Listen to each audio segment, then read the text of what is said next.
259페이지 교육제도입니다. 우리 핵심 비교 정리 프린터는 53번에 있죠. 53번 교육제도. 교육제도가 5개가 있습니다. 교육제도가 53번 교육제도를 보면 5개가 있는데 시험에 반드시 한 문제 출제됩니다. 교육제도는 5개 교육제도가 있다. 그 5개를 표를 보고 비교하는 게 바람직하겠죠. 우리 책은 259페이지부터 있는데 5개 교육 중에서 사전 교육이 있고 사후 교육이 있습니다. 그게 뭐냐면 개업하거나 취직하기 전에 미리 받아야 되는 교육이 있고 현업에 종사하면서 받는 교육이 있습니다. 그래서 그 표에 보면 53번 핵심 비교 정리 프린트에 보면 연수교육하고 맨 마지막에 있는 거래사고 예방교육 이 2개는 사후교육입니다. 사후교육. 그런데 직무교육, 중개실무교육, 경매실무교육 이 3개는 사전교육입니다. 미리 받아야 되는 교육입니다. 그래서 사전교육이 이제 자격증 따고 나면 개업을 하거나 취직하려면 받는 게 실무교육이죠. 그 직무교육은 보조원 되려면 미리 받는 게 직무교육입니다. 경매실무교육 이거는 아직 안 배웠는데 매수신청대리 실무교육이라고도 하는데 매수신청대리를 하기 위해서 미리 받아야 되는 교육입니다. 자, 그래서 실시권자를 보겠습니다. 조금씩 다르기 때문에 이 비교하는 게 시험에 나올 수 있겠죠. 교육 실시권자가 연수교육은 시도지사가 실시를 합니다. 원칙. 다만 대학, 협회, 공기업 또는 준정부기관에 위탁할 수 있습니다. 연수교육을. 지금 그래서 대학은 아까 말했지만 서울에 있는 건국대, 동국대, 한양대, 서울벤처대학원대학 이런 데 위탁이 되어 있습니다. 협회는 한국공인중개사협회와 세대한공인중개사협회가 다 하고 있고요. 근데 지금 경기도만 유일하게 경기도에서 직접 시행을 했습니다. 2번. 지금 연수교육제도가 이게 2014년도에 생긴 지 5년 됐습니다. 이제 2020년 내년에 6년째 또 대대적인 교육이 실시되는데 경기도만 직접 교육을 하고 있고 찾아가는 서비스라고 해서 경기도 31개 시군에 직접 경기도에서 다니면서 교육을 하고 있습니다. 저도 그 경기도 연수교육 강사인데 강의실에 거의 800명씩 이렇게 해가지고 간 게 경기도가 거의 2만 명이 넘는다고 했잖아요. 개업공개사 숫자가 2만 명. 그러다 보니까 800명씩 몇백 명씩 큰 강당 얻어놓고 강의를 하고 그렇게 했습니다. 공짜로 경기도만 공짜로 해줬어요. 나머지는 다 돈 냅니다. 지금 한 8만 원 정도 낼 텐데요. 원래 처음에는 9만 원 받다가 지금 만 원 깎아줬어요. 협회에서. 그러다 보니까 대학도 다 8만 원 받아요. 6시간 교육받고 6시간은 인터넷으로 듣고 나머지 6시간은 현장에 가서 듣고 이렇게 합니다. 자, 그 다음에 직무교육 시도의사 또는 등록관청입니다. 연수교육은 등록관청이 없는데 직무교육은 등록관청도 할 수 있습니다. 물론 대학, 협회, 공기업, 준정부기관에 위탁할 수 있고요. 그 다음에 중개업을 하기 위해서 미리 받는 실무교육은 역시 시도지사, 연수교육하고 똑같습니다. 그 다음에 경매실무교육은 법원행정처장이 지정하는 교육기관입니다. 시험에 법원행정처장 대신에 주어를 잘 바꾼다고 했죠. 지방법원장이 지정하는 교육기관 X로 출제된 적이 있습니다. 시도지사가 실시하고 실무교육, 연수교육은 그 다음에 경매실무교육은 법원행정처장입니다. 거래사고 예방교육은 국토교통부 장관, 시도지사, 등록관청이 실시할 수 있습니다. 자, 그럼 이제 시험에 낸다면 다음 중 5개 이게 보기를 이 표에 있는 걸 해놓고 다음 중 시도지사가 실시할 수 없는 교육은 하면 뭡니까? 시도지사가 할 수 없는 것은 예, 그렇죠. 경매실무교육은 법원행정처장이 지정하는 교육기관에서 받아야 됩니다. 역시 법원행정처장에게 지정 승인을 요청할 수 있는 것은 대학, 협회가 되겠습니다. 자, 그 다음에 교육 대상자입니다. 연수교육은 개업공인중개사와 소속공인중개사가 받습니다. 연수교육은 자격증 있는 사람만. 직무교육은 보조원이 될 자, 미리 받아야 되니까 될 자라고 되어 있습니다. 사전교육이라고 했죠. 그 다음에 중개실무교육도 등록할 자, 소속공개사로 취직할 자, 미리 받아야 됩니다. 법인인 경우에는 모든 임원 사원이 전부 다 받아야 되고요. 경매실무교육은 개업공인중개사만 받을 수 있습니다. 개업공인중개사만 매수신청대리를 할 수 있습니다. 따라서 법인인 경우에는 오직 대표자만 받습니다. 경매실무교육은. 중개실무교육은 모든 임원이 다 받습니다.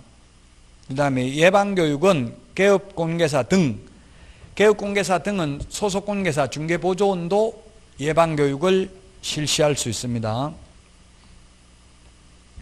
교육 내용을 보니까 연수교육은 법제도의 변경사항, 그 다음에 중개실무교육은 법률지식, 요것만 밑줄 치시고 나머지 중개 및 경영실무, 직업윤리는 똑같습니다. 연수교육이나 실무교육이나.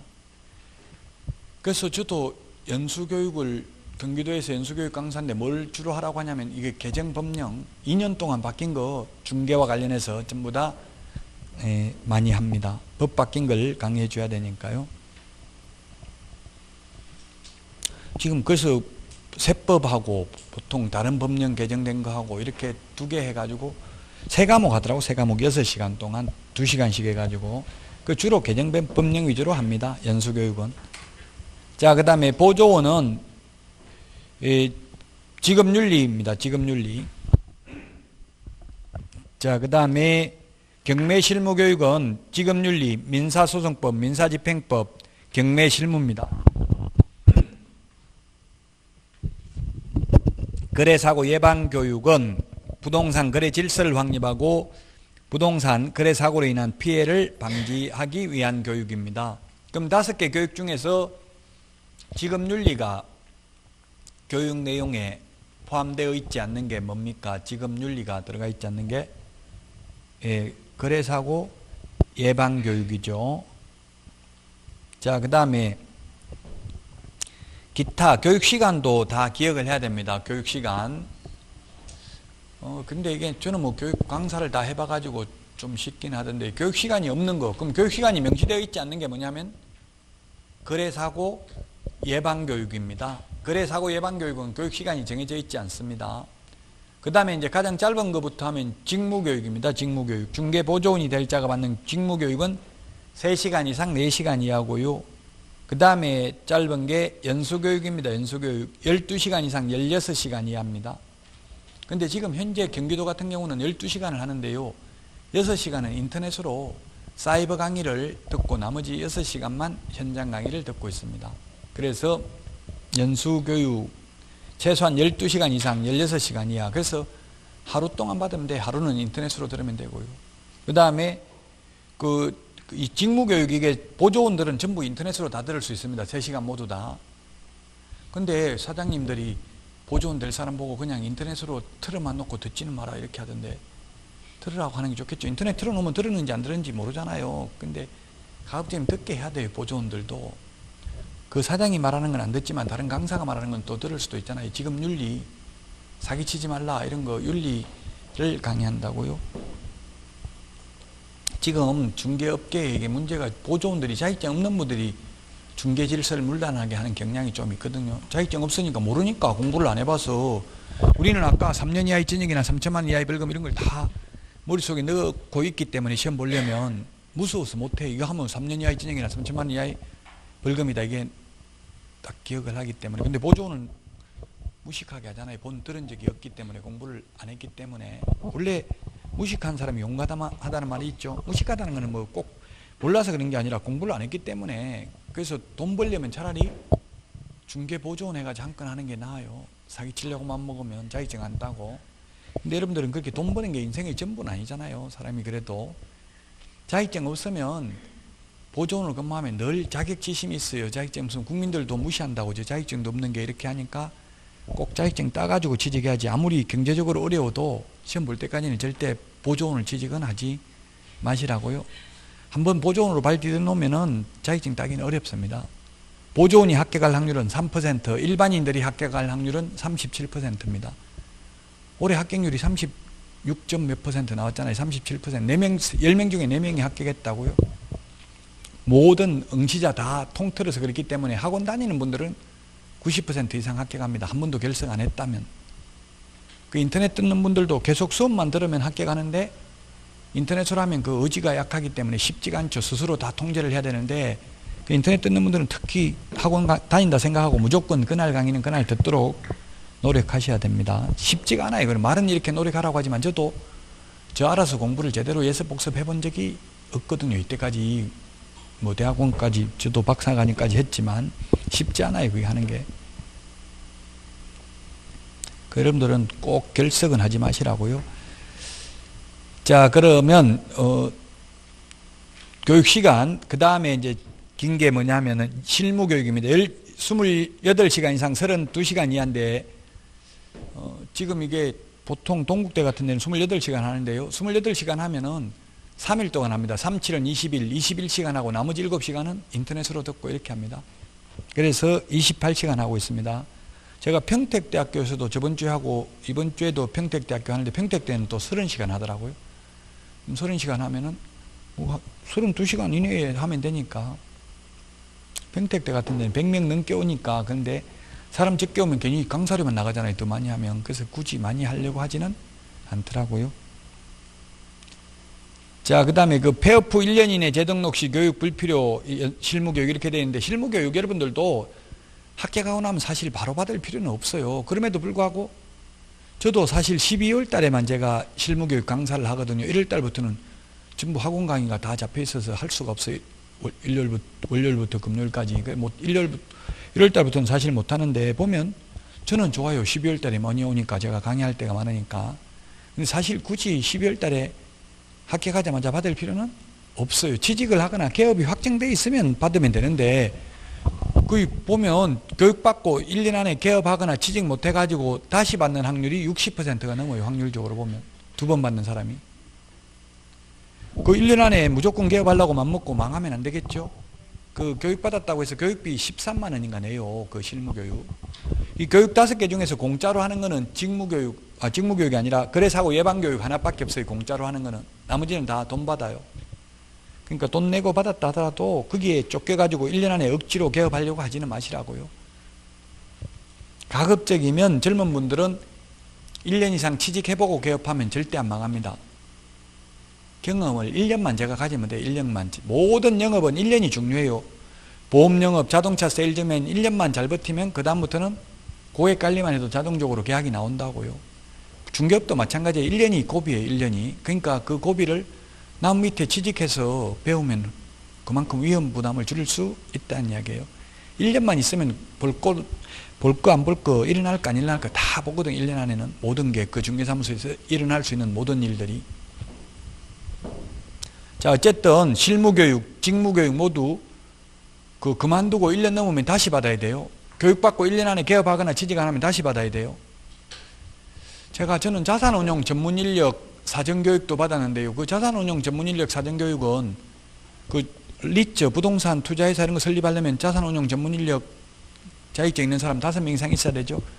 그건 사전교육을 저도 받았는데 한 번만 받으면 영원히 안 받아도 돼요. 그만뒀다가 다시 취직할 때도 안 받아도 된다고요. 근데 우리는 다시 받아야 돼. 1년 넘으면. 왜냐하면 법이 해마다 바뀌니까 1년 넘으면 또 법 다 바뀌었기 때문에 또 새로 바뀐 법을 알아야 되기 때문에 1년 안에. 근데 계속 취직해가지고 있거나 계속 중개업을 하고 있으면 안 받아도 되죠. 10년 지나도 실무교육은. 왜냐하면 계속 중개업을 하는 동안은 법을 바뀐 걸 공부 안 할래 안 할 수가 없어. 손님들이 자꾸 묻는데 모르고 있으면 안 되잖아요. 지금도 이게 지난주에 제가 월요일날 부동산 정책 발표한다고 했잖아요. 여러분들은 미리 말씀드렸잖아요. 발표되기 전에 비보도를 전제로. 여러분들이 뭐 보도는 안 할 거니까 제가 알려드렸는데 그게 발표되고 나니까 저한테도 문의가 많이 오더라고. 세금 때문에. 이게 지금 집이 3개인데 어떻게 해야 되냐, 임대사업자 등록을 해야 되냐, 팔아야 되냐, 이런 걸 많이 묻고 있더라고요. 지금 정부에서는 팔아라는 이야기죠. 팔면 지금 한치적으로 양도소득세를 중과세 안 하겠다. 6개월 안에 팔아라는 게 정부 정책이에요. 알아서 하셔야죠. 그건 정부 정책대로 따라서 해서 뭐 성공할 수도 있고, 미래를 정확하게 제가 알면은 저도 부자 되고 강의 안 하고 그냥 놀고 있겠죠. 돈 버는 거는 그거는 팔자예요. 팔자. 제가 볼 때는 인력으로 억지로 하려고 해서 되는 게 아닌 것 같아요. 그 돈에 욕심을 버리니까 지금은 마음이 편해요. 너무 큰 돈을 벌려고 마음을 안 먹으니까. 근데 저한테 전화 오는 분들은 막 돈독이 올라가지고 지금 집이 세 채라는데 뭐 서울에 뭐 사당에 있고 어디 있고 막 그 자랑 지금 3억씩 5억씩 올랐다고 자랑하더라고요. 그런데도 보니까 너무 마음에 여유가 없어. 그게 꼭 편하지만은 않더라고. 그러다가 잘못하면 죽는 수가 있어요. 그 너무 돈 욕심 내다가. 제 친구도 많이 죽었어요. 돈 벌려고 목숨 걸고 하다가. 그냥 편하게 사시라고요. 물론 돈은 필요 조건이긴 하지만 그게 충분 조건은 아니라고요. 돈이 모든 인생의 전부는 아니라는 얘기예요. 없으면 불편하긴 하지만. 자, 그 다음에 경매 실무 교육입니다. 32시간 이상 44시간 이하입니다. 가장 길죠, 시간이. 이것도 역시 1년 안에 개업 안 하면 매수 신청 내린 등록 안 하면 다시 받아야 됩니다. 그 다음에 예방교육은 교육 10일 전까지 당사자에게 통지합니다. 예, 물론 공고하거나 당사자에게 통지해야 됩니다. 그 다음에 연수교육은 보면은 2개월 전까지 통지합니다. 이 중에서 교육 안 받으면 처벌받는 것은 연수교육밖에 없습니다. 교육 안 받으면 처벌받는 것은 연수교육밖에 없다. 나머지는 사전교육은 안 받으면 개업을 못하고 취직을 못하는 거죠. 그래서 받을 수밖에 없다. 개업하거나 취직하려면. 거래사고 예방교육은 안 받아도 처벌 규정이 없고요. 그런데 그러면 현실적으로 여러분들이 생각할 때는 거래사고 예방교육 하거든요. 지금 하거든. 현실적으로. 하면 교육받으러 오겠어요? 안 오겠어요? 처벌 규정도 없고 강제도 아니고 받아도 되고 안 받아도 된다. 와요? 안 와요? 현실적으로? 다 옵니다. 왜냐하면 행정지도를 합니다. 행정지도를. 등록관청에서 시군구에서 그 친목회에다가 공문 보내면서 아니면 또 전화로 해가지고 그런다고 이번에 거래사고 예방교육 합니다. 다 참석해서 자필 사인하고 자료 받아가세요. 만약 자필 사인이 안 돼 있으면 우선적으로 단속하러 나가겠습니다. 이렇게 말해버린다고요. 그럼 뭐 재진거는 많으니까 전부 다 받으러 갈 수밖에 없죠. 사인은 다 하러 가요. 이건 탈탈 털면 안 잡혀갈 사람 한 명도 없어요. 중개업 하는 분 중에. 그래서 요즘은 뭐 장관 같은 것도 청문회 하는 거 보니까 막 탈탈 털더라고요. 그러면 거의 하나는 걸려들지. 이때까지 살면서 죄 지은 거 하나도 없는 사람은 없어요. 저도 보면 죄 많이 지었더라고요. 몰랐는데 장관 또 임용할까봐 제가 좀 저 스스로를 돌아보니까 엄청나게 죄 지은 게 많더라고요. 그 저보고 장관 하라고 하면 저는 안 하려고요. 사양하려고. 예, 그래서 예방교육하고 연수교육만 알려줘요. 교육한다고. 나머지는 사전교육은 안 알려줘요. 여러분들이 개업하려면 알아서 찾아서 받아야 돼요. 연수교육만 처벌 규정이 있어요. 예방교육은 처벌 규정은 없지만 사실상 행정지도를 하니까 다 교육은 받고 있다. 10일, 그 다음에 2개월, 이런 거 우리 프린트에 10일, 2개월도 또 따로 정리가 되어 있잖아요. 10일, 2개월. 자, 10일, 2개월이 어디 있냐면 10일하고 2개월이 몇 번에 있어요. 우리 핵심 비교 정리 프린트 38번. 38번에 보니까 동그라미 4번 연수교육 통지라고 돼 있죠? 밑줄 치놓으세요. 38번에. 그 다음에 40번에 10일이 있는데 10일. 10일은 거기에 몇 번에 있습니까? 10번에 있죠. 10번.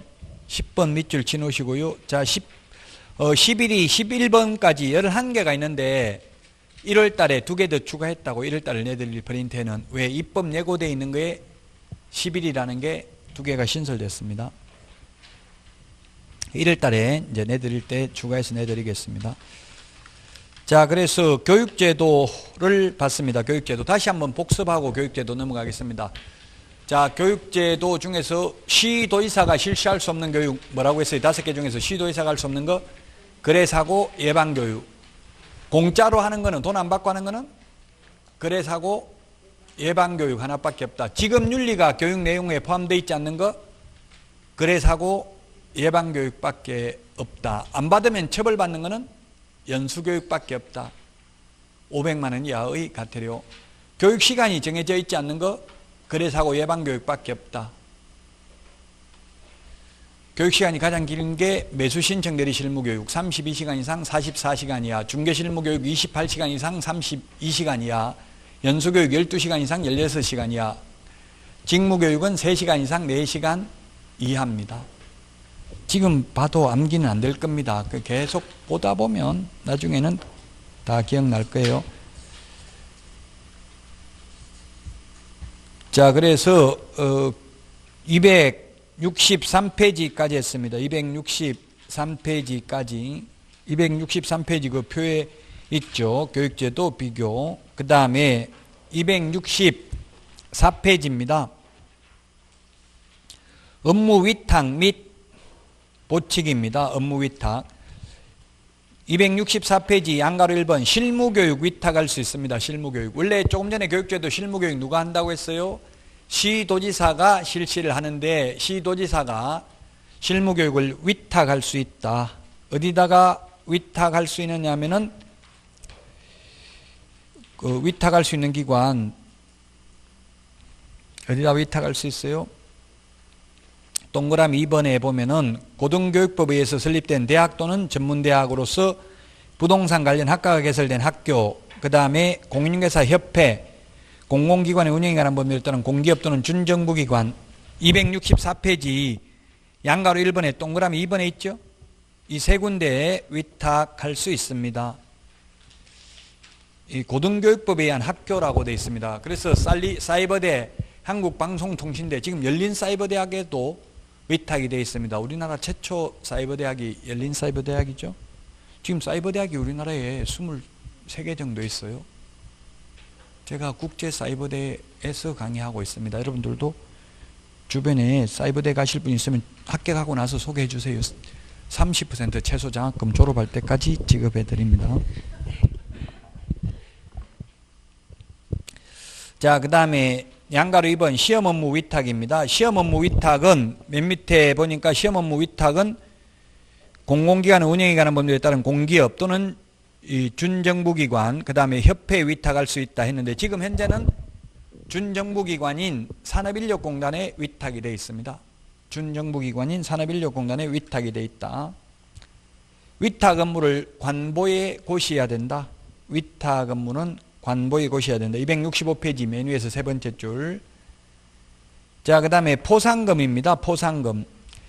이 포상금, 미국 워싱턴 포스트지에 한국은 조직적으로 스파이를 양성하는 국가다. 이렇게 뉴스에 나온 적이 있습니다. 특집 사설이 실렸는데요. 저는 그걸 보고 충격을 받았는데 한국에서 무슨 스파이를 조직적으로 양성하는지를 충격적으로 받아들였는데 그게 뭐냐면 바로 파파라치 제도. 우리나라에 한 200여 개 법률 넘게 신고하면, 몰래 신고하면 포상금 주는 게 있대요. 만약에 학원 과외 늦게, 밤늦게 뭐 10시 넘어서 하면 뭐 그런 게 있대요. 또 쓰레기 몰래 버리는 거 이런 거 신고하면 포상금 있고 여러 가지가 있대요. 고통북구 옛날에 있었는데 그걸 읽다 보니까 완전히 산속에서 만원경 해가지고 사진 찍어가지고 한 달에 몇천만 원씩 받아가는 사람이 생겨가지고 요즘은 없을걸요. 그 교통법규 위반하는 거 신고하면.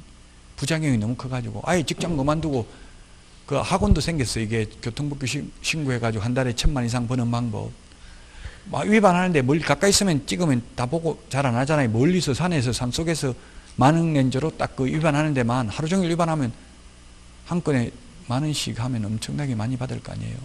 그래가지고 뭐 몇천만 원씩 번 사람이 있었어요. 그래서 아마 지금은 없어졌을 거예요. 우리 공인중개사법에도 포상금 제도가 있고요. 부동산 거래 신고 등에 관한 법률 포상금 제도가 있고요. 그 다음에 주택법에 포상금 제도가 있습니다. 포상금이 부동산 관련해서 포상금이 3개가 있어요. 그래서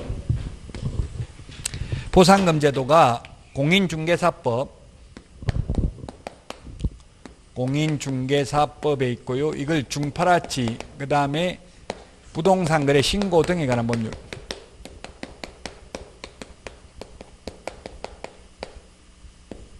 토파라치, 그 다음에 주파라치, 주택법에 이렇게 신문에 나왔더라고요. 주택법에 주파라치.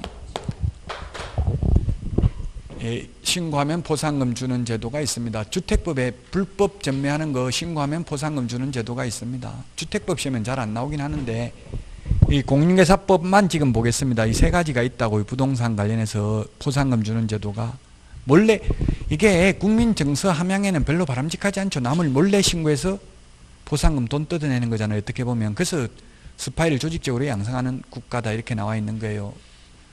몰래 신고하는 거잖아요. 어떻게 보면. 자, 보상금 주는 게 265페이지 양가로 1번에 동그라미 3개가 있습니다. 쉽게 말하면, 한마디로 말하면 무자격자입니다. 무자격자.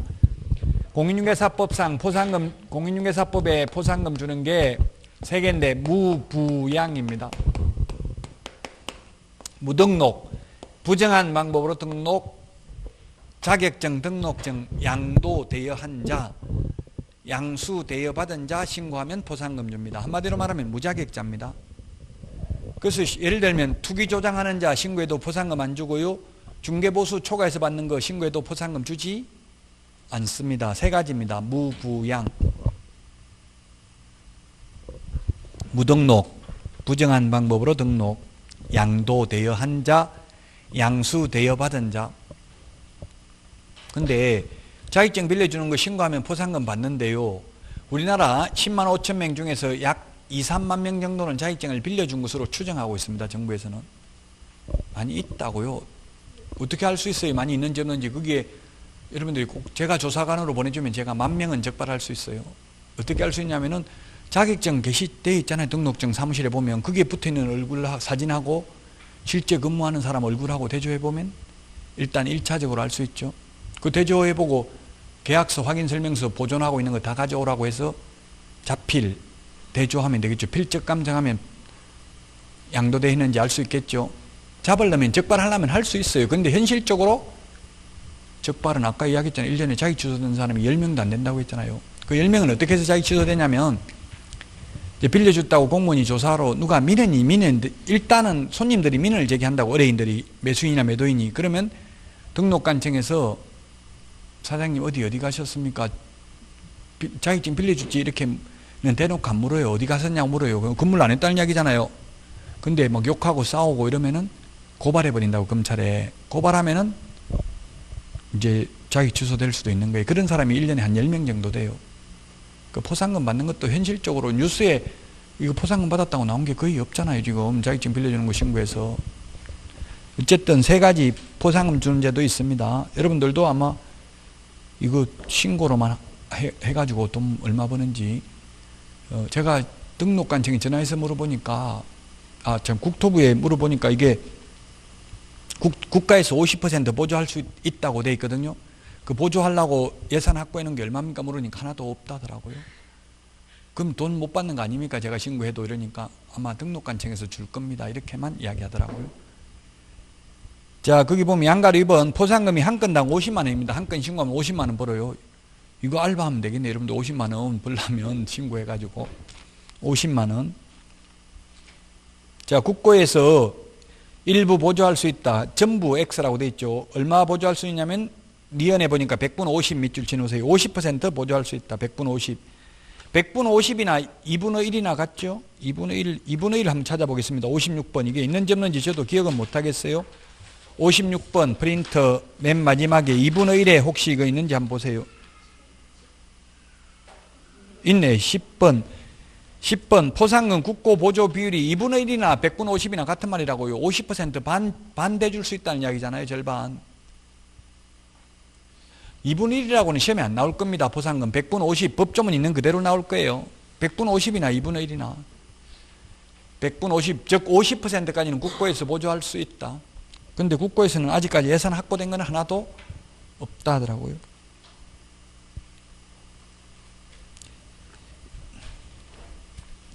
자, 그 다음에 포상금 지급 조건입니다. 양가로 3번 포상금 지급 조건을 보니까 포상금에 해당하는 자가 행정기관에 의해서 발각되기 전에 동그라미 해놓으세요. 발각되기 전인데 시험에 발각된 후에 하면 X입니다. 발각되기 전에 등록관청이나 수사기관에 신고 또는 고발한 자에게 그 신고 또는 고발 사건에 대해서 검사가 공소제기 동그라미, 기소유예 결정 동그라미 한 경우에 한하여 지급한다. 공소제기, 기소유예.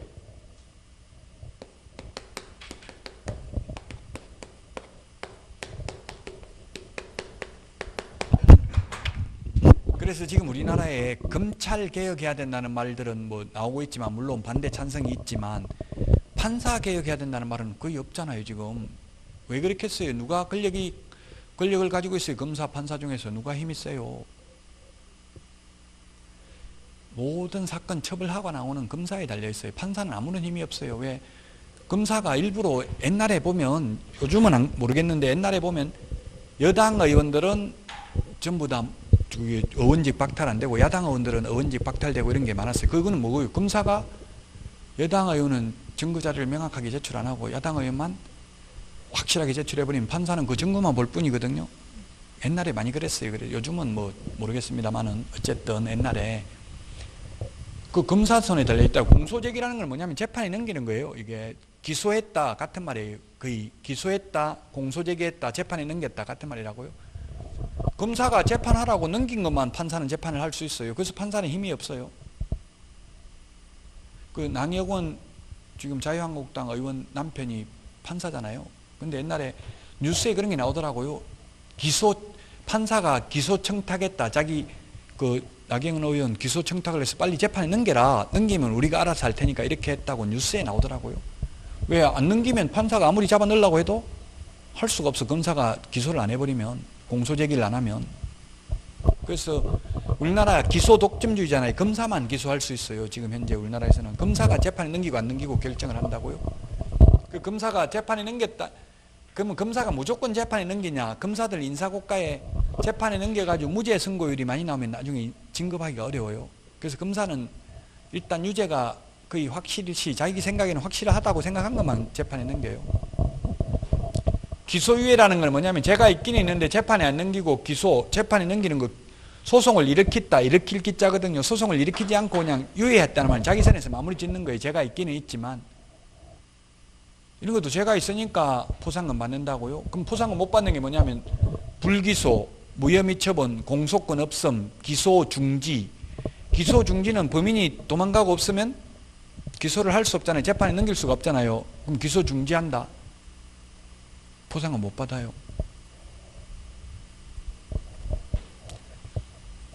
그러면 판사가 무죄 선고하면 포상금 받아요. 시험에 나왔어요. 판사가 무죄 선고하면 포상금 받는다, 못 받는다? 판사가 무죄 선고를 했다고요. 포상금 받아요, 못 받아요? 무죄 선고.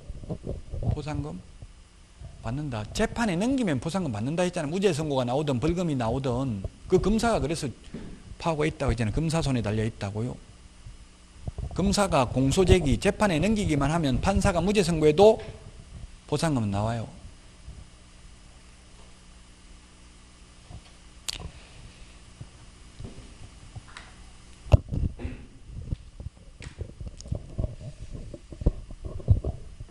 자, 그 다음에 포상금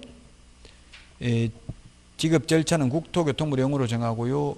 그 다음에 포상금 지급 신청서는 등록관청에 제출해야 됩니다. 신고는 수사기관에 신고할 수 있지만 고발은, 포상금 지급 신청은 등록관청에 해야 됩니다. 266페이지.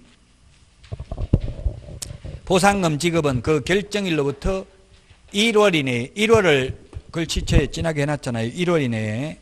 자, 우리 프린터 1월 찾아서 밑줄 집어볼까요? 1월이 몇 번에 있습니까?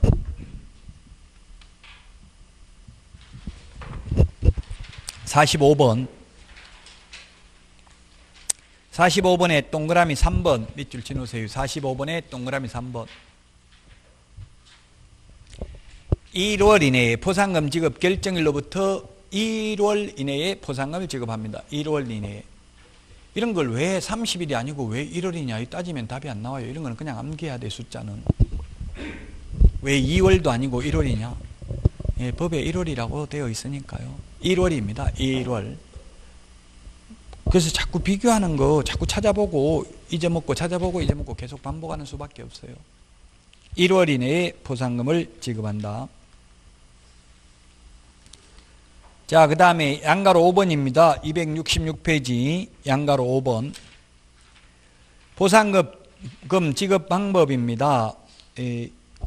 포상금 지급 방법. 2인 이상이 오거나 2건 이상이 접수된 경우입니다. 2인 이상이 같이 동시에 와서 신고를 하면 이건 각각 50만 원씩 주는 게 아니라 항상 우리 국가에서는 50만 원 최대 한 건에 50만 원이라고 했잖아요. 그럼 50만 원 범위 내에서 주는 거지. 오는 사람마다 10명 오면 다 50만 원씩 주면 500만 원 나가죠. 그래서 균분입니다. 균등하게 배분합니다. 2명 오면 25만 원씩, 5명 오면 10만 원씩 준다고요. 근데 다만 배분 방법에 관하여 합의를 해오면 5명이 오면서 또는 10명이 오면서 한 명 나는 만 원씩 받고 나머지는 다 한 사람한테 밀어주겠다 이런 식으로 할 수도 있다고요. 2명이 오면서 한 명은 10만 원 받고 나머지 40만 원 한 명 받겠다 이렇게 합의해 오면 그 방법대로 준다고요. 합의 안 해오면 균등하게 나눠서 준다고 똑같이. 그 다음에 여러 건수가 접수된 경우입니다. 여러 건수가 접수되면 어제도 한 건 접수되고 오늘도 접수되고 내일도 접수되고 이러면 최초로 가장 먼저 신고한 사람만 줍니다. 최초로 접수한 사람에게만 줍니다. 여러 건수가 접수되었을 때는. 이게 시험에 출제됐어요. 이 반대로 나왔어. 2인 이상이 오면 2건 이상이 접수되면 균분해서 준다. X죠. 2건 이상 여러 건수가 접수됐으면 균분해 주는 게 아니라 최고 먼저 한 사람이. 그 다음에 2인 이상이 오면 각각 지급한다. X 이렇게 출제됐어요. 각각이 아니라 균등하게 배분합니다. 균분.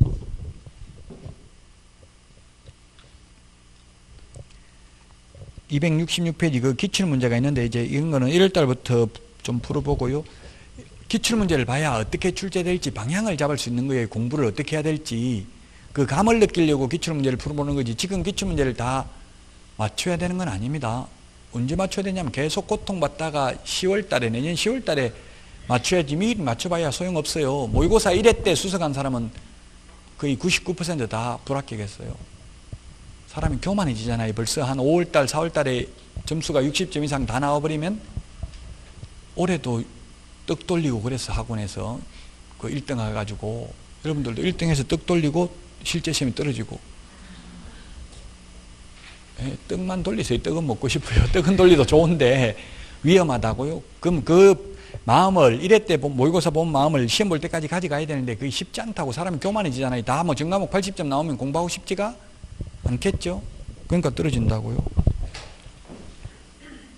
계속 불안불안하고 모의고사 볼 때마다 점수가 안 나오고 그래야 그게 오히려 약이 되는 거예요. 양약은 고구이나 일이 여병이요 충언은 여기이나 일이 여행이니라 이런 말이 있어요. 즉 입에 쓴 약이 몸에는 좋고 귀에는 거슬리는 말이 행동엔 이롭다 충고하는 말이.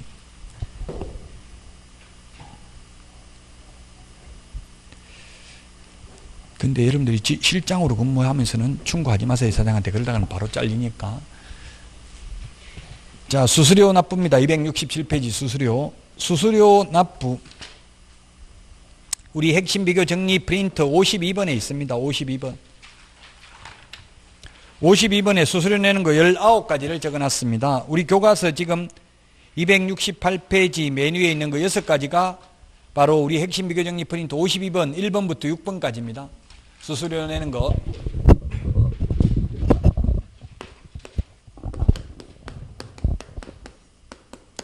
수수료 내는 게 있는데 1번 응시 수수료가 있고 2번 자격증 재교부 수수료가 있습니다. 이 52번에 이 두 개는 시도조례 요것만 적어 넣으세요. 시도조례라는 말 요것만 적어 넣으라고요. 시도조례. 시도조례입니다. 그 다음에 3번 등록신청 4번 등록증 재교부 신청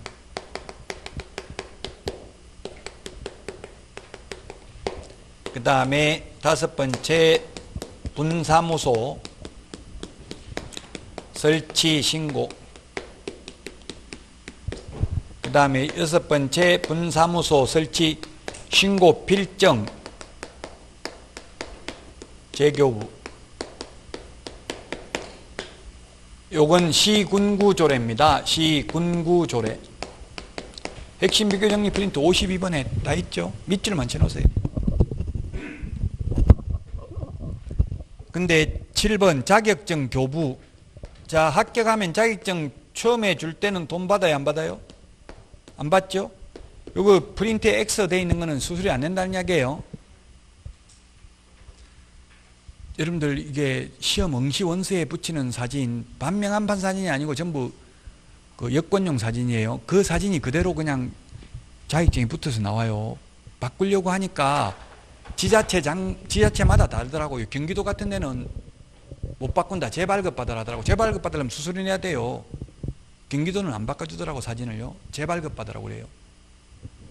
서울 같은 데는 또 바꿔주더라고. 그 지자체별도 조금씩 해석하는 게 달라요. 어쨌든 시험 원서에 붙이는 사진 뽀샵해도 되냐 묻던데 됩니다. 되기는. 여권용 사진인데 여권 만든 사진 뽀샵해가지고 해외 나가면 계속 그 본인 맞는지 묻고요. 시험 볼 때도 너무 뽀샵 심하게 해놓고 실제 얼굴하고 다른 감독관이 와서 진짜 맞아요 하고 자꾸 쳐다보고 있으면 그 시험 치는데 좀 방해가 될 수도 있죠. 안 가고 계속 진짜 본인 맞아요 묻고 이러면 알아서 하세요. 뭐 어쨌든 뽀샵을 해도 되기는 됩니다. 그 시험 원서에 붙이는 사진이 자동적으로 그 자격증이 붙어서 나와요. 자격증 컴퓨터로 다 처리하니까 따로 사진 제출 안 한다고 자격증 줄 때. 옛날에는 제가 받을 때는 그 인터넷이 안 돼가지고 다 풀로 가지고 붙여가지고 줄 서가지고 막 2시간씩 있다 자격증 받고 그랬어요. 요즘은 그렇게 할 필요가 없고 그냥 바로 택배로 받으면 돼요. 착불로 하는 데도 있고 뭐 서울 같은 데는 2,500원인가 받고 그러더라고. 2,300 지자체별로 조금씩 달라요. 어떤 분은 제주도에서 받았는데 4,300원 내서 막 욕하고 그러더라고요. 뭐 이렇게 많이 쳐봤냐 이러던데 그 제주도까지 그 배 타고 비행기 타고 배달하려면 모르겠어요. 지역별로 그거는 좀 다를 수 있어요. 택배비는. 어쨌든 그 합격하고 나면 택배 신청하면 돼요. 미리 한 3일인가 안에 신청하면 배달해 준다고 산업인력공단에 신청하면. 그리고 주소를 서울에 적으면 서울시장 자격증 나온다고 했죠. 그 주소 원서에 적는 주소대로 나와요. 그 주민등록 주소를 실제 사는 거하고 상관없이. 그 지금 최고 많은 게 경기도 자격증이 최고 많이 발급되고 있어요. 경기도가 서울보다 합격 인원이 더 많아요. 경기도 인원이 더 많잖아요. 경기도는 지금 1,100만 명 정도 되고 서울은 지금 한 900만 명 정도 되니까. 자, 그래서 수수료에 대해서 봤습니다. 수수료 269페이지 업무 위탁하면 위탁했을 때 수수료는 위탁받은 자가 위탁한 자의 승인을 얻어서 결정 공고하는 수수료를 내요. 그게 바로 뭐냐면 여러분들 응시 수수료가 원래는 시도 조례가 정하는 수수료여야 되는데 지금은 시도의사가 위탁을 했잖아요. 산업인력공단에. 그럼 위탁받은 산업인력공단이 위탁한 시도의사의 승인을 얻어서 결정 공고하는 수수료가 1년에 28,000원 냈어요. 최근 들어서 1, 2차 같이 보면. 제가 시험 볼 때는 5,000원 냈어요. 1999년도에는. 근데 지금은 많이 올랐어요. 산업인력공단에 하면서. 그 대신에 산업인력공단에서는 서비스를 많이 제공하더라고요. 카카오톡 알림 서비스 이런 거 신청하면 SNS 그 수신 동의를 하면 시험 보러 오라고 카카오톡도 보내주고요. 합격자 합격했다고도 카카오톡 보내주고 다 해줘요. 또 어떤 분은 뭐 10시, 9시인가 9시 땡 되자마자 안 왔다고 그러던데 그게 동시에 한 1분 정도 늦게 갈 수도 있더라고요. 9시 땡 하자마자 안 왔다고 또 항의하고 이런 분도 있더라고요. 자, 어쨌든 위탁을 하면 수수료 내야 됩니다. 그래서 만약에 원래 자격증도 시도의사한테 가야 재발급 받는데 시도의사한테 안 가고 그냥 시군구에 가도 돼요. 그러면 수수료가 더 비싸요. 위탁돼 있기 때문에. 근데 뭐 예를 들면 경상북도는 그렇게 멀지 않네. 강원도 같은 경우는 면적이 넓기 때문에 강원도 도청 소대지가 어디 있어요? 춘천에 있잖아요. 춘천. 설악산에서 춘천까지 올라면 차라리 위탁 수수료 내고 그냥 그 속초시장한테 신청하는 게 더 빠를 수도 있어요. 어쨌든 업무를 위탁할 수 있습니다. 행정, 형벌 269페이지 형벌은 앞에서 계략적인 거 말씀드렸고 구체적인 거 암기하는 거는 1월 달부터 하겠습니다. 행정질서벌도 마찬가지입니다. 277페이지까지. 그래서 다 했고요. 이제 286페이지 부동산 거래 신고제도부터는 쉬었다가 하도록 하겠습니다.